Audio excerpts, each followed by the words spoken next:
எனது அன்பு நேயர்களே வணக்கம். உலகெங்கும் வாழும் பாபு சயின்டிபிக் ஆஸ்ட்ராலஜி சேனலின் மேஷராசி அன்பர்களே, இந்த புத்தாண்டு துவங்கி நிகழக்கூடிய இந்த விஸ்வா வசு வருடத்தினுடைய, அதாவது ஏப்ரல் 2025 முதல் ஏப்ரல் 2026 மத்திய வாக்கு வரை இந்த வருடமானது இருக்கும்.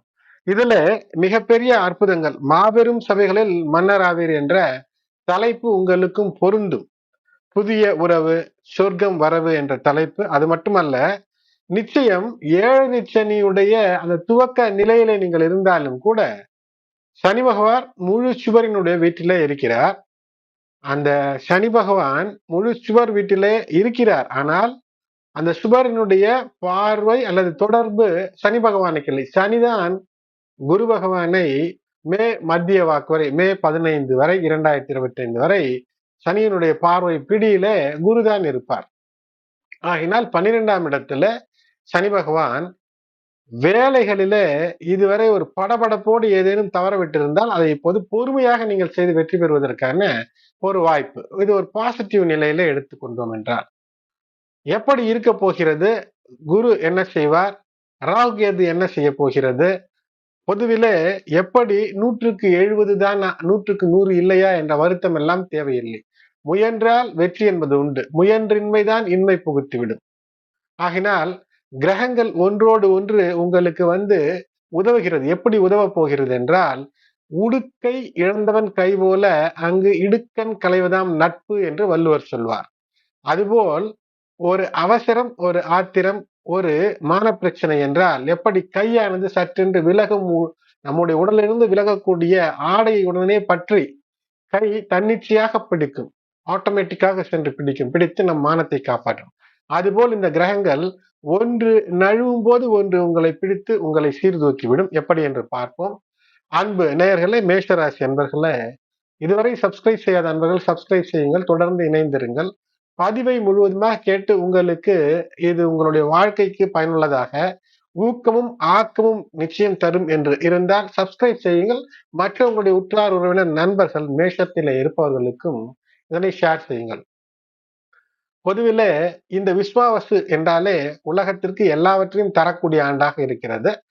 உங்களை பொறுத்தவரை சற்று நிதானத்தோடு செயல்பட வேண்டும் என்பதை ஒரு தீம், அதை கருத்தாக இந்த வருடத்திலே வைத்துக் கொள்ளுங்கள். உங்களுடைய இயல்பு குணம், சுபாவம், படபடப்பு இவற்றை விட்டுவிட்டு ஒரு வீரத்தோடு செயல்படக்கூடியது, வீரத்தோடு விவேகமும் கலந்துவிட்டால் வெற்றி என்பது நிச்சயமாக இருக்கும். ஏதோ ஒரு சுப விரயம் செய்து கொள்வது என்பது தவறே இல்லை. ஏனென்றால் விரய நிலை என்றாலும் கூட சுப விரயமாக மாற்றிக் கொள்ளுங்கள். ஏதோ ஒரு செலவு வரக்கூடிய வாய்ப்பு இருக்கிறது. அது உங்களுடைய வீட்டிற்காக ஏதேனும் ஒன்று கடன் வாங்கி செய்வது, இவற்றை எல்லாம் வைத்துக் கொள்வது. மேலும் எப்போதுமே மனது எதுவானாலும் கடந்து போகும் என்ற நிலையிலிருந்து சந்தோஷமாக இருங்கள். அதுவே சனி பகவானுடைய இந்த 7 சனியில பரிகாரமாக இருக்கும். மேலும் முழு சுபர் வீட்டில இருக்கிறார். மிகப்பெரிய அற்புதம். சனி பகவான் 12ஆம் இடத்துல. அது மட்டுமல்லாமல் இந்த 12ஆம் இடத்து அதிபதியாக இருக்கக்கூடிய இந்த சனி பகவான் தான் மேஷராசி என்பர்களே உங்களுக்கு 10 மற்றும் 11ஆம் இடத்திற்கான அதிபதி. ஆகையினாலே இதுவரை தொழில் சீராக கர்மத்தை கடமையோடு கண்ணியத்தோடு கட்டுப்பாடோடு செய்திருந்தீர்கள் என்றால் கடந்த 5 ஆண்டுகளில் அதில் வரக்கூடிய லாபத்தை சரியான முறையில் இப்போது சேமித்து வைத்திருந்தீர்கள் என்றால் இந்த நிலையில அதை சரியான முதலீடுகளுக்கான வழியை பின்பற்றும் போது வெற்றி தரும். அப்படித்தான் உங்களுக்கு சனி பகவான். மேலும் உங்களுடைய ராசியிலே வந்தால் நீச்சப்பட்டு போகக்கூடிய சனி பகவான் மிகப்பெரிய ஒரு வருத்தம் எல்லாம் உங்களுக்கு தந்து விடுவதற்கு வாய்ப்பில்லை. இந்த புத்தாண்டு துவங்கக்கூடிய நாள், அந்த நாள் ஏனென்றால் பிறவி ஜாதகம் என்றால் என்ன, பிறந்த நாளை வைத்து கோச்சாரத்தோடு இணைத்து சொல்வோம்.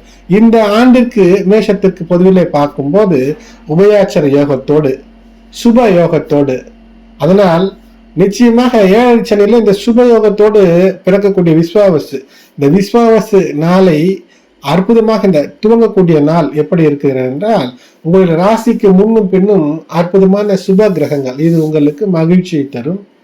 இதுவரை பெயர் என்னவோ அதையெல்லாம் இருக்கட்டும். இனி உங்களுடைய கேரக்டர், பண்பு நலன், குணநலன், நடத்தை என்பது மற்றவர்கள் பரவாயில்லையே இவர் இப்போது நல்ல நிலைக்கு வந்து கொண்டிருக்கிறார் என்று சொல்லக்கூடிய நிலைக்கு இந்த அற்புதங்களை எல்லாம் நிலைத்து தருகிறது. கல்ப துரும பாரிஜாத யோகம், இவையெல்லாம் இருக்கிறது. தபஸ்வி யோகம் மட்டும் இன்னும் சில நாட்கள் இருக்கும். அதாவது விரயம் செய்வதை சற்று கவனத்தோடு, கடன் வாங்கி ஆடம்பரம் செய்யக்கூடாது. வாகனம் தேவை இருந்தால் வாங்கலாம். அதற்காக மற்றவர்கள் பெருமையாக பேச வேண்டும் என்று கோடிகளிலே வாகனங்களை வாங்கினீர்கள் என்றால் சனி பகவான் இப்போது கர்ம வினையினுடைய தீய பயனை தந்து அந்த தாக்கத்தை துவங்கிவிடக்கூடிய அமைப்பு என்பது இருக்கும். அதாவது சற்று தாழ்ந்திருப்பது போன்று இருந்து உயரத்தை அடைவதுதான் இதனுடைய லட்சியமாக இருக்கும். ஒன்றுமே யோசிக்க தேவையில்லை. மேஷத்திற்கு எல்லாம் வெற்றியாகத்தான் அமையும்.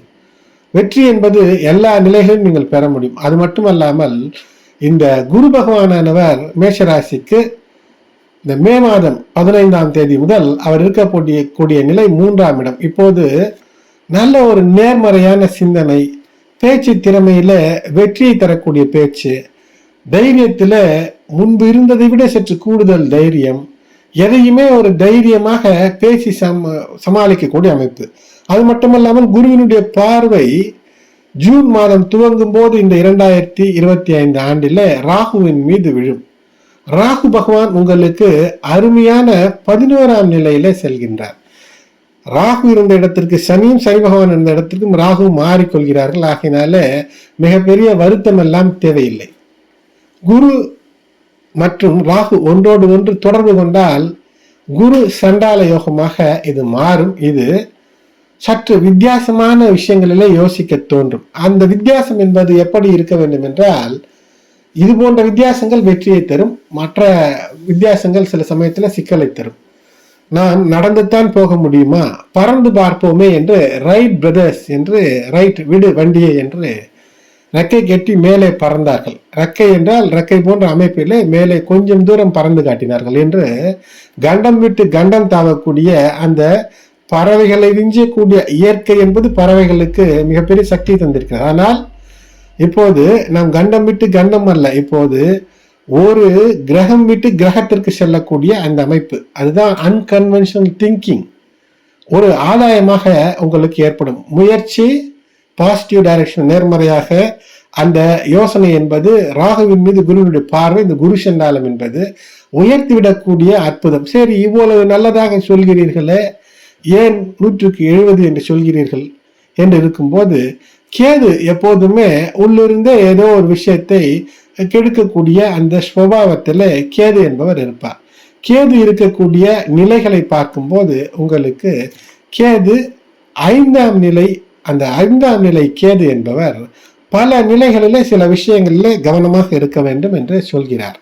அந்த விஷயங்கள் என்னவென்று பார்த்தால், எளிதில் ஏதோ ஒரு பேராசை, ஒரு மதிமயக்கம், ஒரு பிளாக் மேஜிக் அல்லது ஏதோ ஒரு நுட்பத்தை கற்றுக்கொள்கிறேன் என்று எதிலோ சென்று சிக்கிவிடக்கூடாது.